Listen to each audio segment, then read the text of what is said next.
આનંદ વને વસંતમ આનંદ કંદમ મહત પાપ વૃંદમ વારાણસી નાથમ નાથ નાથમ શ્રી વિશ્વનાથમ શરણમ પ્રપદ્યે. આમ તો બેને બહુ સરસ પરિચય આપ્યો છે, છતાં હું 1 મિનિટમાં મારો પરિચય આપી દઉં. આમ તો મોટાભાગના જાણે જ છે, પણ 12મી ઓક્ટોબર 2017ના દિવસે મેં મારી જિંદગીના 50 વર્ષ પૂરા કર્યા. તે દિવસે નાનકડી 3 પ્રતિજ્ઞા લીધી હતી. આજથી 8.25 વર્ષ પહેલાં પહેલી પ્રતિજ્ઞા, જીવું ત્યાં સુધી સફેદ કપડાં જ પહેરીશ. બીજી પ્રતિજ્ઞા, જીવું ત્યાં સુધી વાળને કાળા નહીં કરું, જે પહેલાંય નહોતા કર્યા. અને ત્રીજી નાનકડી પ્રતિજ્ઞા એ લીધી હતી કે હવે જીવું ત્યાં સુધી આખી દુનિયામાં કાર્યક્રમ કરીશ, પણ કાર્યક્રમનો 1 પણ રૂપિયો જીવું ત્યાં સુધી ઘરે નહીં લાવું. એટલે આ યાત્રાને 8.25 વર્ષ થઈ ગયા છે અને સરસ રીતે ચાલી રહી છે. આજનો જે આ કાર્યક્રમ છે, આમાં જે બોલવાનું છે એ મેં ભાઈને, પ્રકાશભાઈને ખાતા નંબર આપી દીધો છે કે સચ્ચિદાનંદ સ્વામીના નામની જે સરકારી શાળા હું એમના વતનમાં બનાવું છું, ત્યાં આજનો પુરસ્કાર ડાયરેક્ટ મોકલી દીજો. એટલે હવે તો આમેય કરવાનું નથી આવતું, હવે ડાયરેક્ટ આમ ચીંધી દઉં, આંગળી ચીંધી દઉં. એટલે આ રીતે આ યાત્રા ચાલતી રહી છે અને ચાલ્યા કરે છે, એનો આનંદ છે. હવે હું મૂળ વાત ઉપર આવું તો પહેલી વાત તો એ કે અહીંયા પરમ પૂજ્ય સંન્યાસીની સદવિદ્યાનંદ સરસ્વતીજી અહીંયા બિરાજમાન છે. સદવિદ્યા શબ્દ એમના નામની અંદર છે. સદવિદ્યા એટલે સારી વિદ્યા. વિદ્યા તો ઘણા પ્રકારની હોય, અમુક લેવા જેવી ન હોય, પણ સદવિદ્યા એટલે સારી વિદ્યા. મને અહીંયા આવ્યા પછી એવું લાગે છે, વખાણ કરવા નથી કહેતો, પણ અહીંયા જે તમે આપી રહ્યા છો એ સાચા અર્થમાં સદવિદ્યા છે. આ PNRમાં જે અપાઈ રહી છે, કારણ કે આ બાળકોની સાથે કામ કરવું ને એ ઘણું બધું અઘરું છે. જે અહીંયા બહુ સારી રીતે થઈ રહ્યું છે એનો આનંદ છે મને.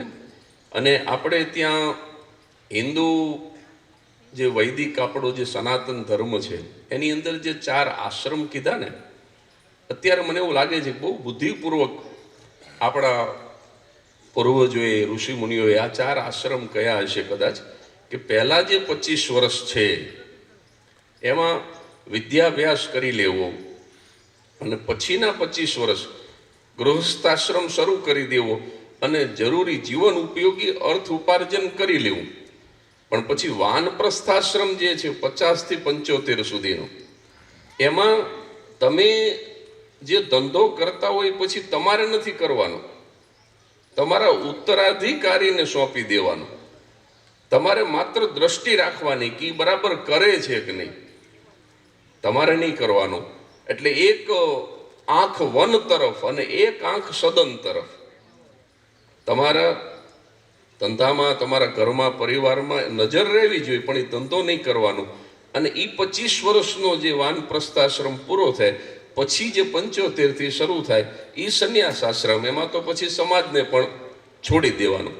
એટલે આ અત્યારે હું બેઠા બેઠા વિચારતો હતો કે આ 4 આશ્રમની જે વિભાવના આપીને એમાં માણસને બહુ સાચી દ્રષ્ટિ સમયાંતરે મળતી જાય. પહેલાં ભણવાની દ્રષ્ટિ, પછી કમાવાની દ્રષ્ટિ, પછી એને છોડવાની દ્રષ્ટિ. એટલે આ વાત એટલા માટે હું કરું છું કે નયનભાઈ, એ નયન તો એ જન્મ ત્યારથી છે, પણ નયન હોય ઘણીવાર સાચી દ્રષ્ટિ ન હોય. આંખો હોય એનો અર્થ એવો નથી, નજર મળી જાય પણ એ સાચી નજર ન હોય, સાચી દ્રષ્ટિ ન હોય. મને આ કાર્યક્રમમાં સાંભળું એના ઉપરથી મને એવું લાગે છે કે નયનભાઈ એમના દીકરાને લઈને આવ્યા આકાશને, અને એ જે અહીંયા આ સંસ્થાનો અભ્યાસ કરતો હતો અને એની સાથે જે 3, 4, 5 દિવસ અહીંયા રહેવાનો જે યોગ થયો ઈશ્વરે કર્યો છે. અને મને એવું લાગે છે કે એ જે 4-5 દિવસ આ સંસ્થામાં રહ્યા ને, બસ ત્યારથી નયનને સાચી દ્રષ્ટિ મળી. કારણ કે નયન તો હોય પણ ઘણી વખત સાચી દ્રષ્ટિ ન હોય. એમના પિતાની તો આ પરંપરા જ હતી. એમના પિતાશ્રી આદરણીય પ્રવીણભાઈ અહીંયા વર્ષોથી આવતા હતા, પણ નયનભાઈ આનાથી થોડા છૂટી ગયેલા અમેરિકા ગયા પછી. એટલે જે ફરીથી જે જોડાણ થયું એ એમના દીકરાને કારણે થયું. એટલે બહુ સારું થયું તમે એ દિવસોમાં અહીંયા આવ્યા અને આપને આ દ્રષ્ટિ મળી. માનવીના જીવનમાં બે બહુ મહત્વના દિવસ હોય છે દરેક માણસના જીવનમાં. એમાં પહેલો મહત્વનો દિવસ એ છે કે આ પૃથ્વી ઉપર જન્મ ધારણ કરે.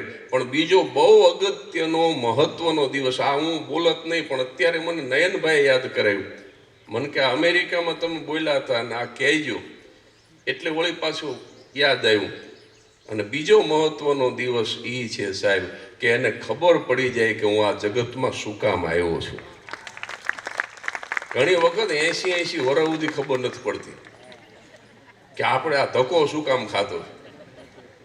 પર્પઝ ઓફ લાઈફ ઈ માણસને મળી જાય. હમણાં 2 જણા ગામને પાદર ઉભા હતા ને એક ત્રીજો હતો એના ટાંટિયા પકડીને એના ઊંધો લટકાવેલો. 2 ઊભા હતા ને એક આમ ઊંધો. તે મને થોડું વિચિત્ર લાગ્યું એટલે મેં પૂછ્યું, મેં ભાઈ આને ઊંધો હું કામ લટકાવ્યો? તે ઓલાએ કીધું કે એને માથું દુખે છે અને માથાની ટીકડી અમે એને ખવડાવી, પણ કે સીધો ઉભો રહે તો પેટમાં ન જતી રહે. એટલે કે ઊંધો લટક્યાવો એટલે માથાની દવા માથામાં જ જાય. હવે આવા મનોદિવ્યાંગ તો ગામો ગામ છે. એના માટે તો આવી સંસ્થા નથી ને સમાજ ભોગવે છે એમની હયાતી. કારણ કે આવી રીતે ઊંધા પકડીને ઉભા રહેવા. એને એમ કે માથાની ટીકડી માથામાં જ જાવી જોઈએ, હાથની હાથમાં જ જાવી જોઈએ એમ. એટલે પેટમાં દુખતું હોય તો જ પેટમાં જાવી જોઈએ. એટલે આવા અકલ મઠા તો છે ગામો ગામ. એની પાસે પર્પઝ ઓફ લાઈફ જ નથી સાહેબ. મનુષ્ય રૂપેણ મૃગાશ્ચરંતી, પશુની જેમ જીવા કરે છે. એટલે તમને શું કામ તમે આ પૃથ્વી ઉપર આવ્યા છો ઈ પર્પઝ, તમને તમારો ઉદ્દેશ મળી જાય ત્યારે મને એવું લાગે છે કે ઈ બીજો જન્મ થયો કહેવાય. અને ઈ સાચો જન્મ છે, પુનર્જન્મ જેવું. અને ઈ નયનભાઈને ભલે પિતાશ્રી તો અહીંયા આવતા જ હતા ને એમણે બહુ ભાવુક થઈને કીધું નયનભાઈનું પ્રવચન મને બહુ ગમ્યું. અને એમાં એ ભાવુક થઈ ગયા. અને થાય જ, માણસ થવો જ જોઈએ. માણસ જો સમાજની પીડા માટે આટલો ચિંતિત હોય તો એ ભાવુક થવો જ જોઈએ. એટલે એમણે એમ કીધું કે મારા માતા પિતા સ્વર્ગમાંથી એમ કે હું ઈચ્છું છું અત્યારે કે એ બ્લેસિંગ આશીર્વાદ આપતા હશે. અને પછી ભાવુક થઈ ગયા. નયનભાઈ, હું આત્મવિશ્વાસ સાથે કહી શકું છું કે માત્ર આશીર્વાદ નહીં, પ્રવીણભાઈ અને જ્યોતિબેન અત્યારે સ્વર્ગમાં રાહડા લેતા હશે. અત્યારે 2 નૃત્ય કરતા હશે. Not only blessing but dancing also. અત્યારે મારા દીકરાએ આવડું મોટું કામ કર્યું. જે સંસ્થા મને વાલી હતી, વર્ષોથી હું જે સંસ્થા સાથે જોડાયેલો હતો, ત્યાં મારા દીકરાએ જઈ અને 3 કરોડ અને 75 લાખ રૂપિયાની સેવા કરી. મા બાપ રાહડા લેતા છે. તમારા ઉપર આશીર્વાદ તો વરસાવે જ, પણ અત્યંત પ્રસન્ન છે. અને આપણે ત્યાં છે ને 3 પેઢી હોય. ગ્રાન્ડફાધર હોય એને આપણે મોટા ભાગે અહીંયા અમારે સૌરાષ્ટ્રમાં બાપા કે બાપા. પછી પાછો એક જુવાન હોય દીકરો, એનો 55 વર્ષનો 45 વર્ષનો, એને પપ્પા કે. અને એનો એક છોકરો હોય હજી એનું નામ ન પાડ્યું હોય એટલે એને બાબો કે. અમારે અહીંયા આવી રીતે 3 પેઢી હોય. એ ગ્રાન્ડસન હોય એ બાબો હોય, પછી એનો બાપ હોય એ પપ્પા હોય, અને ગ્રાન્ડફાધર હોય ને એ બાપા હોય. મને અહીંયા આવ્યા પછી એવું લાગે છે કે નામ ભલે બાબાભાઈ હોય પણ કામ બાપાભાઈ જેવું કરે. આ ખરેખર આ બાબાભાઈ 1970 થી જ્યોત જગાવી છે. તમે વિચાર તો કરો. આજકાલ કરતા 55 વર્ષ થયા. 54 થી, હા બોલો, હવે 54 એટલે આ કેટલા વર્ષ થયા? 46 ને એમાં 25, હા એટલે આ 71 વર્ષ થયા. આ જેવી તેવી યાત્રા છે. હું ભગવાનને પ્રાર્થના કરું, ગઈકાલે જે રાધા કૃષ્ણની મૂર્તિ તમે અહીંયા પધરાવી છે માર્બલની, એ રાધા કૃષ્ણ દેવને વિનંતી કરું કે બાબા ભાઈને હવાહો વરના કરે. અને આવી જ રીતે સેવા કરતા રહે. આવા માણસોની જરૂર છે સાહેબ. આ સાહેબ બહુ મોટા બિલ્ડર છે, પણ અહીંયા જે કંઈ ભવન ચણવાના થાય તો એ કોઈ પણ જાતની અપેક્ષા વગર એ ભવનનું નિર્માણ કરે. ઓલા સાહેબ ઊભા થયા, એ તો સન્માન માટે ગયા, તો હું પૂછવાનો જ હતો તમે કેટલા વર્ષના થયા, હજી તો પૂછવાનો હતો કે હાઉ ઓલ્ડ યુ આર, 68. એટલે એમણે દર વર્ષે 5 લાખ રૂપિયા એમ કે આપી છે, હું બોલ્યા ને સંચાલક શ્રી, અને એ સન્માન માટે ઊભા થયા. હું આમ બોલવા જ જતો હતો કે તમે કેટલા વર્ષના છો. અને જો એ વખતે એમને 68 કીધું હોત તો હું 32 × 5 કરીને હું બોલવાનો જ હતો કે 1,60,00,000 તો હજી ઓછામાં ઓછા તમારા હાથે આપજો. પણ આ તો ઈ મારા કરતા એનો તો મારા કરતા આગળ નીકળી ગયા. એને તો એમ કીધું કે હું ગુજરી જાઉં પછી મારા સંતાનો પણ આ પરંપરા ચાલુ રાખશે સાહેબ. આ બધી જે દેવાની વાત છે, આ દેવાની વૃત્તિ જે છે સાહેબ, નહીતર માણસને સાહેબ નકરું લઈ જ લેવું. અત્યારે તો સાહેબ સમાજમાં આપણને એમ લાગે કે આ સેવા કરી, પણ સેવા ન હોય. મેં મારા ભાઈબંધ અંબાલાલને કીધું, મેં કીધું જો ભાઈ તારી પાસે રૂપિયા ન હોય, ઘણા આવી સેવા કરતા હોય. હમણાં એક ભાઈ મને 1 લાખ રૂપિયાનો ચેક આપ્યો. મેં કીધું સહી તો કરો. મને કે ગુપ્ત દાન. હવે આ મેં કીધું બેંક વાળા ન હલાવે. એટલે ઘણી વખત સેવા આપણને આમ લાગે કે આ સેવા છે, પણ સાહેબ સેવાના વાઘા પહેરીને સ્વાર્થ ઉભો હોય છે સમાજમાં. આ બહુ સત્ય છે આજના સમયનું. પણ અહીંયા બહુ સારી રીતે મને જોવા મળ્યું નયનભાઈ. અને આ બિંદુ બેન, આ બિંદુ નથી, આ સિંધુ છે. આ બિંદુ એટલે ટીપું થાય, આ સાગર છે. કારણ કે પત્નીનો જો સહકાર ન મળે, જો મારી પત્નીનો મને સહકાર ન મળ્યો તો 50 વર્ષની ઉંમરે હું આ નિર્ણય ન લઈ શક્યો. એટલે હું ઘણીવાર જાહેરમાં બોલ્યો છું કે હું ભલે રામ ન થઈ શક્યો, પણ નીતા મારા માટે સીતા છે. એટલે આ બિંદુબેનનો સહયોગ ન મળે તો નયનભાઈની તાકાત નથી કે એ ડગલું માંડી શકે. એટલે એ બિંદુ નથી પણ સિંધુ છે. અને હવે જે મારે વાત કરવી, મને 40 મિનિટનો સમય આપ્યો છે, પણ હું 35 મિનિટમાં પૂરું કરીશ. 1/5 હું એટલા માટે પૂરું કરીશ, 5 મિનિટ ઓછું બોલીશ કે 5 જ મિનિટમાં આભાર દર્શન ને રાષ્ટ્રગીત ગાઈ નાખો ને તો સમયસર આપણે કાર્યક્રમ પૂરો કર્યો કહેવાય. પૂજ્ય મોરારી બાપુ એમ કહે છે કે કાર્યક્રમ છે ને એ લાંબો ન હોવો જોઈએ, પહોળોય ન હોવો જોઈએ, ઊંડો હોવો જોઈએ. પૂજ્ય બાપુ એમ કહે છે. એટલે આપણે 1/5 હું પૂરું કરી નાખીશ. હવે આમાં બેન આ નાય એકા એટલી બધી પડી છે. અમારે સુરેન્દ્રનગરમાં તો પાણીની તંગી હતી એક જમાનામાં. અત્યારે તો હવે નર્મદાના નીર આવ્યા, પણ આવી નાની 5 બોટલમાં અમે નાઈ લેતા. એટલે હવે કોઈ ઉપર આવશો નહીં. કારણ કે હવે જે છે ને એ જગત્યની આ 5 ને 5 10 ને 5 15 ને 5 20 મિનિટ છે ને, એમાં આ બધા બેહી જાઓ. બધા જે તૈયાર થઈને હાડીઓ પહેરીને આવ્યા છો, 20 મિનિટ તમે દાંત કાઢો, સાંભળી લ્યો, કંઈક જીવનમાં ઉતારો. ક્યાં સુધી પાણી ફેરવશો?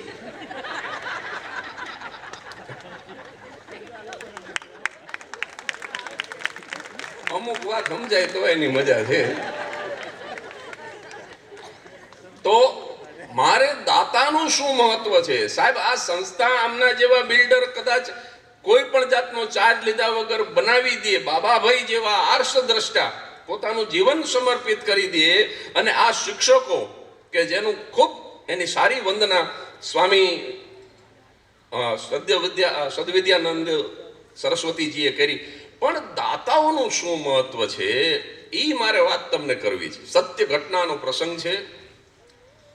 રાજકોટની રાજકુમાર કોલેજનું ખાતમુહૂર્ત, એના પાયા ગળાય. અને રાજકુમાર કોલેજ નામ એટલા માટે પડ્યું હતું કે માત્ર રાજકુમારો જ ભણવા આવે, રાજકુમારો માટે બનતી હતી એટલે રાજકુમાર કોલેજ. અત્યારે તો બધા જ ભણી શકે છે. અને એનું ખાતમુહૂર્ત હતો એટલે દરેક રજવાડાના રાજવીઓને ત્યાં માન સન્માન સાથે નિમંત્રિત કરેલા. અને ભાવનગર જ્યારે આપણે ઊભા હોય ને ભાવનગરની હવા જ્યારે આપણા ફેફસામાં ભરતા હોય ત્યારે સાહેબ દેવ જેવા મહારાજા કૃષ્ણકુમાર સિંહજી અવશ્ય યાદ આવે. એક દેવ જેવા મહારાજા. તો કૃષ્ણકુમાર સિંહજીથી માંડીને લાઠીના રાજવીને, મોરબીના ને રાજકોટના ને તમામ રજવાડાઓ ત્યાં રાજકોટની રાજકુમાર કોલેજના ખાતમુહૂર્તની અંદર ઉપસ્થિત હતા. આ સત્ય ઘટનાનો પ્રસંગ છે.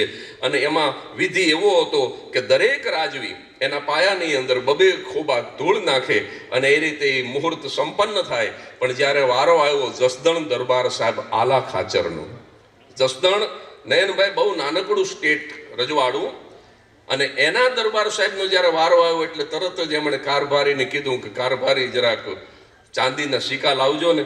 અને ચાંદીના રૂપિયાની થેલી લઈને કારભારી ઉભા રહ્યા અને એમાંથી 2 ખોબા ચાંદીના સિક્કા જસદણ દરબાર સાહેબે એ પાયાની અંદર નાખ્યા. વિધિ તો પૂરો થઈ ગયો. આજે પણ એના પાયામાં ચાંદીના સિક્કા જસદણ દરબાર સાહેબના છે. વિધિ પૂરો થઈ ગયો પછી બધા બેઠા હતા ઉતારે ત્યારે કોઈકે કીધું કે જસદણ દરબાર સાહેબ આલા ખાચર એની મોટપ બતાવવા માંગતા હું એવું લાગે છે. નહીતર તો એનાથી નહીં મોટા બધા રજવાડા હતા. એને કોઈ કઈ રૂપિયા ન નાખ્યા ને એને રૂપિયા નાખ્યા.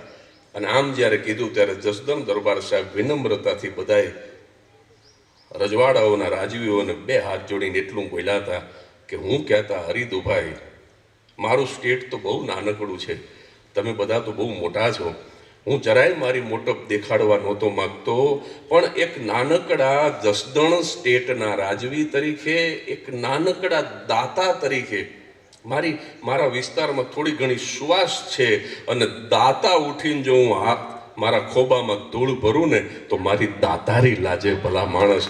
દાતા ઉઠીને મારાથી ખોબામાં ધૂળ ન ભરાય. મારે કાં તો એમાં અનાજ લેવાય, કાં તો એમાં વસ્ત્ર લેવાય, કાં તો એમાં રૂપિયા લેવાય, મારાથી ધૂળ ન લેવાય. અને પછી જે એમણે વાત કરી એ મને બહુ ગમી કે આ રાજકુમાર કોલેજમાંથી ભવિષ્યમાં રાજવીઓ નીકળશે, ભવિષ્યમાં કદાચ સારામાં સારા ડોક્ટરો નીકળશે, સારામાં સારા ઉદ્યોગપતિઓ નીકળશે, સારામાં સારા બેરિસ્ટર કદાચ આમાંથી તૈયાર થશે. પણ હું ઈચ્છું છું એક નાનકડા દાતા તરીકે કે આ કોલેજમાંથી દાતાઓ પણ જન્મવા જોઈએ. દાતાઓની પણ સમાજને જરૂર પડે છે. સમાજ દાતાઓ વગર ન ચાલી શકે. નયનભાઈ જેવા આ કૃષ્ણકાંતભાઈ ને, હા, આ બધા જ જે કે જેને સહયોગ આપ્યો છે તમામ એના વગર સાહેબ આ ચાલી ન શકે. આમાં બાબાભાઈની જરૂર પડે, આમાં આર્કિટેક્ટની જરૂર પડે, આમાં શિક્ષકોની જરૂર પડે ને આમાં દાતાની પણ જરૂર પડે.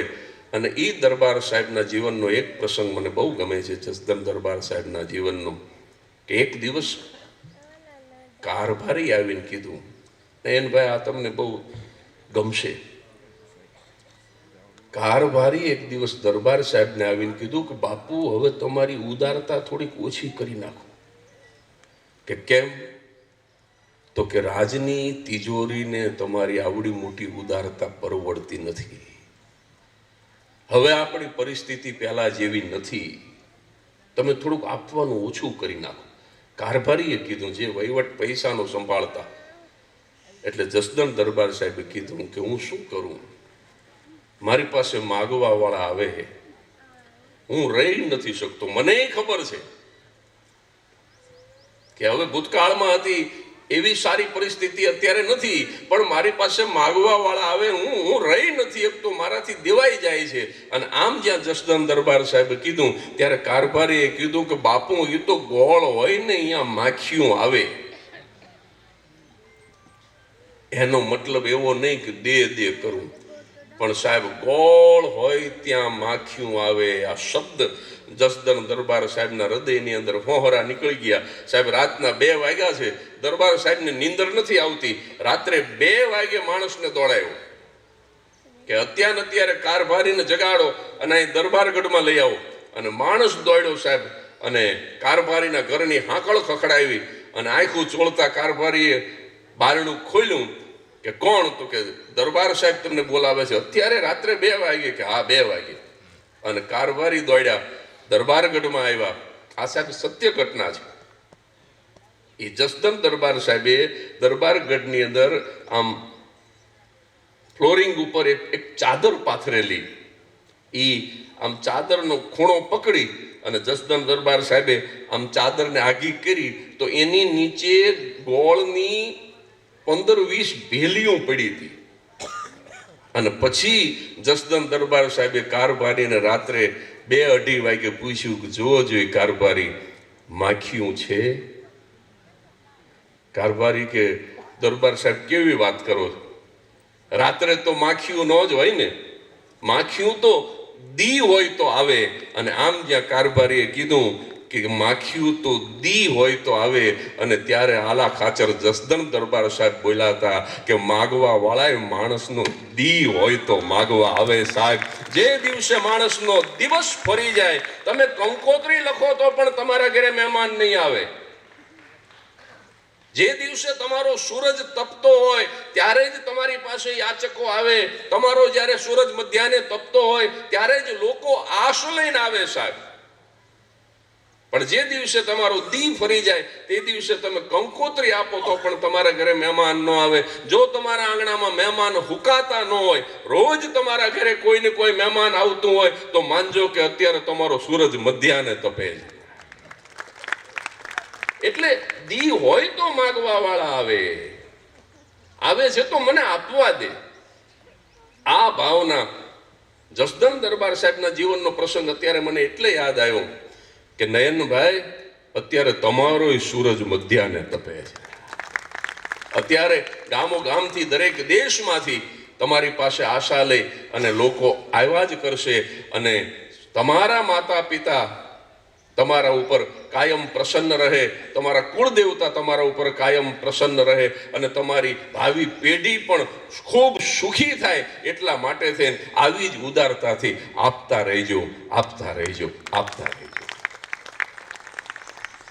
બહુ બહુ સારું કામ કરી રહ્યા છે. અને આ પ્રવીણભાઈ નું રિહેબિલિટેશન સેન્ટર, એટલે આ જે છે ને, આ રિહેબ સેન્ટરમાંથી જે બહાર નીકળે એ પ્રવીણ થશે, એમાં પ્રાવીણ્ય આવશે.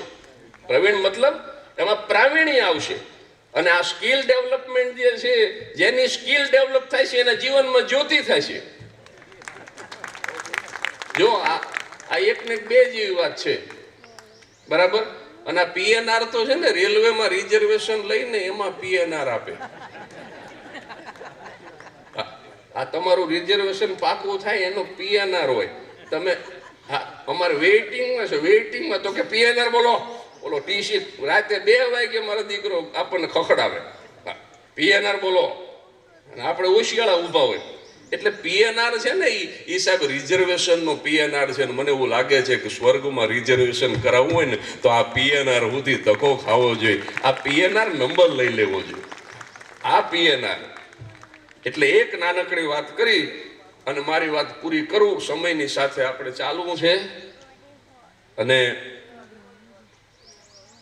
સમયની સાથે ચાલ્યા છે, એની સાથે જ સમય ચાલ્યો. અંબાલાલ ને એના બાપા નિશાળે લઈને ગયા, માસ્તરને ગગલાવા માંડ્યા. એ કે આવું ભણાવો છો, દર મહિને 1200 રૂપિયા શેના ભરી છીએ અમે? માસ્તર કે પણ શું ભૂલ થઈ ગઈ? તો કે 40 × 3 કહું છું તો આ 200 બોલે છે. 40 × 3 બરાબર 200 થાય. એટલે ઓલો માસ્તર કે ભાઈ શાંતિ રાખો, તમે દાખલ કર્યો ત્યારે 400 કહેતો હતો. હું એને 6 મહિનામાં સમજાવીને 200 સુધી લઈ આવ્યો છું. અને મારા ઉપર ભરોસો રાખો, પરીક્ષા આવે ત્યાં સુધીમાં 120 પહોંચાડી દઈશ. એટલે તમે મારા ઉપર ભરોસો રાખજો, 1 માં 5 સુધીમાં તમને હું 120 પહોંચાડી દઈશ. પણ ધીરજ રાખજો. એક જ પ્રસંગ મારે કહેવો છે. એક પિતા અને પુત્ર વચ્ચે તમારા મા બાપ પ્રત્યેનો તમારો જે સદભાવ મેં જોયો ને નયનભાઈ, એટલે મને આ પ્રસંગ પાછો યાદ આવ્યો. હું કંઈ લખીને નથી લાવતો, હું ઈશ્વર સોગંદ ખાઈને કહું છું. હું કંઈ મુદ્દા ટપકાવતો નથી, કંઈ આગળનું કંઈ વિચારતો જ નથી. કારણ કે કાલ રાતે કાર્યક્રમ પૂરો થાય, આજનું ક્યારે વિચારવું? એટલે અહીંયા બેઠા બેઠા જે બને એ વખતે પછી જે ઉતરે એ બોલવાનું. પણ ત્યાં બેઠા બેઠા હું વિચારતો હતો કે પિતા અને પુત્રનો એક પ્રસંગ આજે તમને બહુ ઉચિત લાગશે. એક પિતા અને પુત્રની વચ્ચે બહુ સારો મનમેળ. વિચારો, ક્યારેય મતભેદ ન થાય, પણ એક નાનકડી બાબતને લઈને ક્યારેક પિતા અને પુત્ર વચ્ચે મતભેદ થતો. અને એ શું હતી? બાપા છે ને એ કાણાવાળા મોજા પહેરી લે અને છોકરો એ જોઈ જાય એટલે કે બાપા આ મોજા કાઢી નાખો.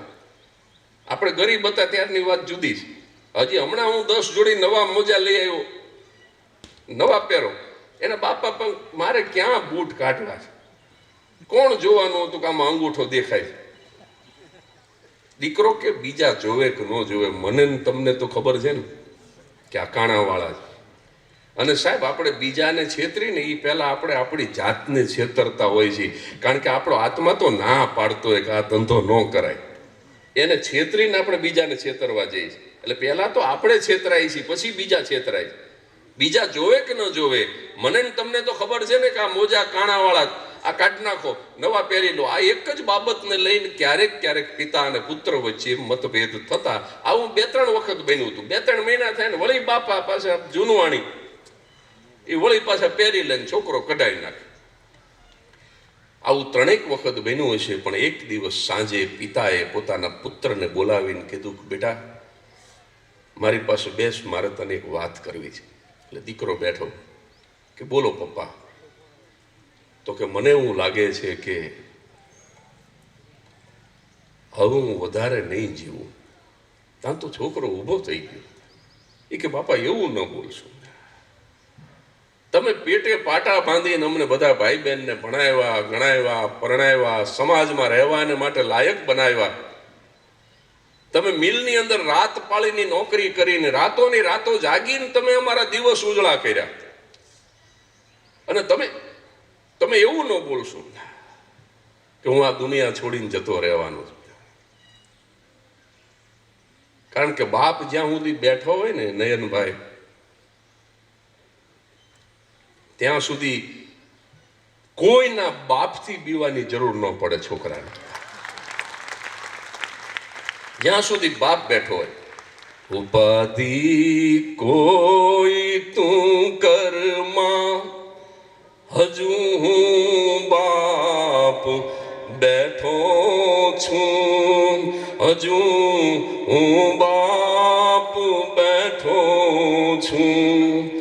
અને આ જગતમાં કોઈથી ડરમાં, હજુ હું બાપ બેઠો છું. હજુ હું તારો બાપ બેઠો છું. કોઈથી બીતો નહીં, હું બેઠો છું. બાપ બેઠો હોય ત્યાં સુધી સાહેબ તમારે કોઈથી બીવાની જરૂર નથી. રાજભા ગઢવીની આ ગઝલની અંદર જગદીશ ત્રિવેદી એક પંક્તિ પોતાની મૌલિક લખી છે. શું કે બાપ બેઠો હોય અને દીકરાનો જીવ લેવા જો યમદૂત આવે તો બાપ શું કરે કે ગગા બદલે ધરીને જીવ હું જમરાજને કહી દઉં.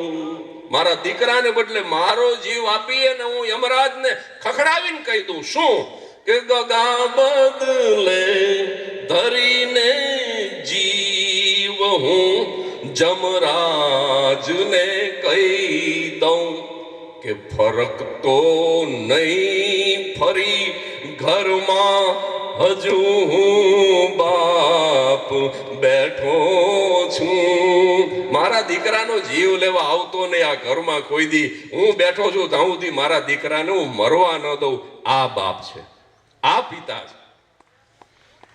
એટલે એ પિતાનું છત્ર જતું રહે. દીકરાને કેમ ગમે? પપ્પા એવું ન બોલશો, તમે એવી વાત ન કરશો. કે ના બેટા, મને હુજી ગયું છે. હવે હું જાજા દિવસનો મહેમાન નથી, પણ મારી એક અંતિમ ઈચ્છા પૂરી કરીશ બેટા. દીકરો કે હું વેચાઈ જઉં, બજારમાં વેચાઈ જઉં. તમે બોલો તો કે તારે વેચાઈ જવું પડે એવું કાંઈ નથી. તારે 1 પણ રૂપિયાનો ખર્ચ નહીં કરવો પડે અને મારી ઈચ્છા પૂરી થઈ જશે. કરીશ બેટા? બોલો પપ્પા. તો કે હું મરી જાઉં ને પછી જ્યારે મને વિદાય કરો ને, મારી નનામી તૈયાર કરી અને મારી અંતિમ યાત્રા શરૂ થાય ને અંતિમ સંસ્કાર માટે, ત્યારે ઓલા વાદળી રંગના કાણાવાળા મોજા મને પહેરાવીને વિદાય કરજે.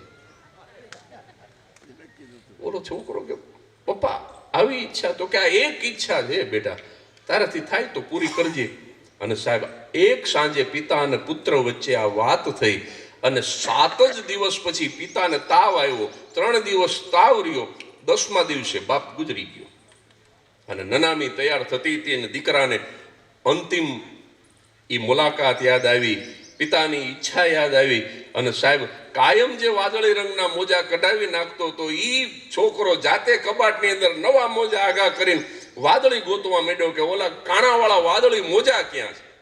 અને ઉપાડ્યા સાહેબ કબાટમાંથી, અને પિતાનું શબ પડ્યું હતું પાર્થિવ દેહ, અને એને જાતે પહેરાવ્યા. પણ જેવા મોજા પહેરાવ્યા ને પંડિતો આવ્યા ને વડીલો આવ્યા ને જ્ઞાતિજનો આવ્યા ને એમાં કોઈ કે કીધું કે આ મોજા કોણે પહેરાવ્યા? ઓલો દીકરો કે મેં પહેરાવ્યા. કે કાઢી નાખ મોજા. કેમ? તો કે હિન્દુ વૈદિક સનાતન ધર્મ એના સંસ્કાર, આ 16 સંસ્કારમાંનો અંતિમ સંસ્કાર. અને આપણો હિન્દુ ધર્મ એમ કહે છે કે જે સ્થિતિમાં આ પૃથ્વી ઉપર માણસ આવ્યો હોય એ જ સ્થિતિમાં અહીંથી જવો જોઈએ. જેવી એન્ટ્રી નગ્ન, કશું જ ન હોય, બસ એવી જ એક્ઝિટ. આપણા ધર્મની અંદર મોજા ને સૂટ ને બૂટ ને ગોગલ્સ, ચશ્મા ને વિસ્કીની બોટલ ને સિગરેટનું પાકીટ ને એ આપણા ધર્મમાં ન હોય. મોજા કાઢી નાખી. ઓલો છોકરો કે મોજા નહીં કાઢું, મારા બાપની અંતિમ ઈચ્છા છે. અને સાહેબ ઝઘડો થયો. અમુક જે રૂઢિ ચુસ્ત હતા એ કે મોજા કાઢી નાખ નહીતર આ નનામી ન ઉપડે. છોકરો કે મારા બાપની અંતિમ ઈચ્છા, મોજા નહીં કાઢું. રીતસર ઝઘડો થયો, બાપનું શબ પડ્યું છે. અને એક 72 વર્ષના છોકરાના ફુવા એ વખતે હાથમાં એન્વલપ લઈને પ્રગટ થયા. બાબા ભાઈ જેવા વયો વૃદ્ધ પણ જ્ઞાન વૃદ્ધ, સેવા વૃદ્ધ, પરોપકારી ફુવા. એ હાથમાં એન્વલપ લઈને આવ્યા. એ કે ઉભા રહો, ઉભા રહો, ઉભા રહો. આ છોકરાનો બાપ મરી ગયો ત્યારે હમણાં 10 દિવસ પહેલા એને મને બોલાવીને એક વાત કરી હતી. અને મને એને એમ કીધું હતું કે હું ગુજરી જઉં ને પછી મોજા હાટું થઈને બગડાટી બોલશે. એ કે આ 10 દી પહેલા ભવિષ્ય ભાંખીને ગયો કે આ વાદળી મોજા છે ને એ તો જમાવટ કરશે હું મરી જવું પછી. પણ બરાબર ઝઘડો જામે ત્યારે આ એન્વલપ તમે ખોલતા નહીં બનાવી. એ વખતે બધાની વચ્ચે આ એન્વલપ ખોલજો. અને મેં મારા દીકરાને એક અંતિમ પત્ર લખ્યો છે અને અંતિમ સંદેશ આપ્યો છે. એ બધાને વચ્ચે તમે વાંચી સંભળાવજો. એટલે ફુવા કે જો હવે તમે ઝઘડો કરી લીધો હોય તો મને આ મરનારની ઈચ્છા પૂરી કરવા દો. એટલે બધા કે ના ના વાંચો વાંચો. એટલે તરત જ ફુવાએ એન્વલપ ખોલ્યું, અંદરથી એક પત્ર કાઢ્યો. સાહેબ 2 કે 2.5 લીટીમાં મરનારે પોતાના એકમાત્ર પુત્રને ઉદ્દેશીને અંતિમ પત્ર પોતાના જીવનનો લખ્યો હતો. પણ મને તમને બહુ મોટો સંદેશ આપી જાય. એ પિતાએ પુત્રને એટલું જ લખ્યું હતું કે મારા વહાલા દીકરા. આ પ્રવીણભાઈ નયનભાઈને કહે છે એમ માનજો. એ પિતાએ અંતિમ પત્રમાં એટલું જ લખ્યું હતું કે મારા વહાલા દીકરા, એક કાણાવાળા મોજા પણ આ દુનિયા સાથે નહીં લઈ જવા દે. કાણાવાળા મોજા પણ આ દુનિયા સાથે નહીં લઈ જવા દે. માટે ભગવાને જો તને આપ્યું હોય તો સાવ સાચી જગ્યાએ જરૂરિયાતમંદને આપતો રહેજે, આપતો રહેજે, વેચતો રહેજે, વેચતો રહેજે. એટલે નયનભાઈ કાંઈ કરવાનું નથી. ભય, નિદ્રા, આહાર અને મૈથુન, આ તો આ 4 સંજ્ઞા તો સાવ પ્રાઇમરી છે, સાવ પ્રાથમિક. દરેક જીવમાં હોય તો કીડીમાંય હોય. પણ એનાથી ઉપર ઉઠી અને કંઈક સમાજને આપી અને સમાજનું ઋણ. મને આ વાક્ય બહુ ગમ્યું નયનભાઈ તમારું. એ કે આ ઉપકાર નથી કરતા, અમે ફરજ બજાવીએ છીએ. સમાજને પાછું વાળવું એ તમારો ઉપકાર નથી, ફરજ છે. મેં 25 વર્ષની ઉંમરથી કોમેડી શો શરૂ કરેલા. 50 વર્ષ સુધી હું પ્રોફેશનલ આર્ટિસ્ટ હતો. હું આમ જે કલરફુલ કપડાં પહેરતો હતો એવા તો કોઈ પહેર્યા નથી. હું એટલો બધો કલરફુલ માણસ હતો. હું છે ને મારી બેનપણીઓની ચૂંદડી ખંભે નાખતો રોજ નવા નવા રંગની. આવો કલરફુલ માણસ હતો. પણ મને ખબર પડી ગઈ કે આ એક જ રંગ પકડી લેવો જોઈએ, એક રંગાનો ઉજળાન, જેને ભીતર બીજી ને ભાત વાલી દવલી વાતનું હે ને કેજે દિલની કાગડા. સાહેબ, આપણને ખ્યાલ આવી ગયો કે આપણે શું કામ આવ્યા છીએ. બસ એ દિવસે બીજો જન્મ થઈ જાય. એટલા માટે હું કહેવા માંગુ છું અંતમાં કે આ ચાર સંજ્ઞા તો દરેક પાસે હોય, પણ એનાથી ઉપર ઉઠી તમે કીધું ને કે આ અમારી ફરજનો ભાગ છે. મને પણ થયું કે 25 વર્ષથી 50 વર્ષ સુધી, એટલે કે 2.5 દાયકા સુધી મેં સમાજનું જો લેલેજ કર્યું હોય ચારે બાજુથી, મને આપો મને આપો મને આપો. 25 વર્ષ સુધી લીધું હોય તો 25 વર્ષ કમસે કમ પાછું આપવું જોઈએ, જેથી કરીને સમાજનું ઋણ ન રહે. આપણે મરીએ તો આપણને ઊંચકનારા ને ભાર ન લાગે. સમાજનું દેણું કરીને ગયા, જે ભ્રષ્ટાચાર કરીને ગયા છે એને ઉપાડવા વાળાને પરસેવો વળી જાય કાંધિયાને. 800 કરોડનો ગાયનો ઘાસચારો ખાઈ જાય, ઈ પાછો ગાયનો. હવે એને ઉપાડવામાં કેટલો ભાર લાગે, કારણ કે જે કરજ તમે લઈને જાઓ છો ને એ તમારી અંતિમ યાત્રામાં બોજ બને છે. એ બોજ ન બને અને આપણી અંતિમ યાત્રા મોજ બને, એટલા માટે થઈને આપતા રહેજો આપતા રહેજો આપતા રહેજો. ખૂબ જ હૃદયસ્પર્શી